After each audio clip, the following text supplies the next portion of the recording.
My name's David Calihou. I live here in Dickinson, North Dakota.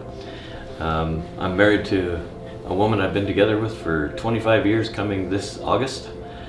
Our kids are grown and gone, and we have 2 grandchildren, and that is the biggest portion of our life. I play in a rock and roll band. I started one almost 3 years ago called 10 Underground, and I do a solo rock and roll gig with me and my acoustic guitar and a looper pedal and all kinds of weird, neat stuff going on. But what motivated me to join the Digbi program was I went to get some health insurance, some extra life insurance, just because we work in the oil field. We live in a dangerous area, and so I went to get some extra, and they weighed me and they took my blood and they told me that I was fat and diabetic, and I said, "What? There's no way that I'm a diabetic." And they said, "You're absolutely a type 2 diabetic," because my A1Cs were at 6.8. I think they were 6.8. And so I went to my regular doctor, because at that point I just didn't believe them. So I went to my regular doctor, who told me the exact same thing. So being stubborn, I did all my research and found that I could probably eat to change this. So changed my eating. I was very wrong. So we started on different medications to try and lower my A1Cs. And so I took Mounjaro, and I went from 210 pounds when I started that. And I lost 35 pounds. So, and that was great. So I thought, cool. And I came off the medication, and I gained 30 pounds in 30 days. Not because of the way that I ate, but because my body was type 2 diabetic. My body creates insulin, but it's insulin resistant. It doesn't want to use it. That was proof. So I had to get back onto that medicine. And then the question was, long term, what am I supposed to do?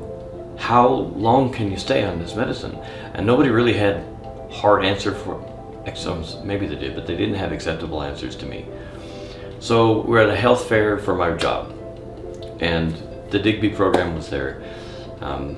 They were a part of it, and they had answers that nobody had told me. They told me that I could not only lose the weight, that I could get my disease under control, my A1Cs under control, and I could likely come off of the medicine. I had to try it. This was good news. It was different. And so I started, and it's little changes that you make.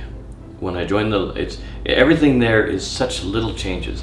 Nothing is major. Everything is, they take a swab of your insides and do a genetic swab. And they figure out they do a genealogy test, I think is what it's called, like a 23andMe. And they go back and they figure out, they give you facts on what is happening in your body, what you should be and shouldn't be allergic to, how your body should react to things. And they're not giving you, I think. It's not a dietitian guessing, this works for most people. They give you facts. When I started, I was 210 pounds. When I started Digbi, almost 2 years later, I was 175 pounds, or 176, one or the other.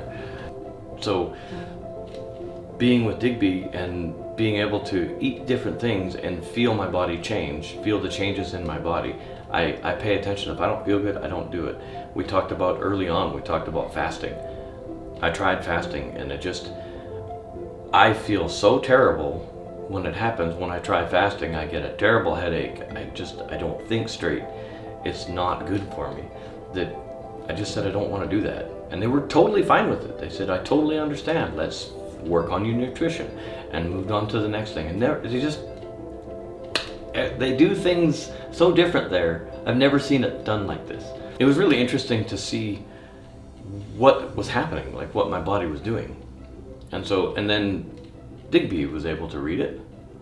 And so there's people with educations, not a know-it-all, that knows what they're talking about, and they were able to make micro changes following that. So it was really interesting. I found it anyway. If there's anybody out there who is second guessing or wondering whether or not they should try the Digbi program, getting facts about yourself can never harm you. And so long as you're not lying to yourself, so long as you are being honest with yourself and paying attention to your body, you're not going to go wrong. They don't push medicine, they push health.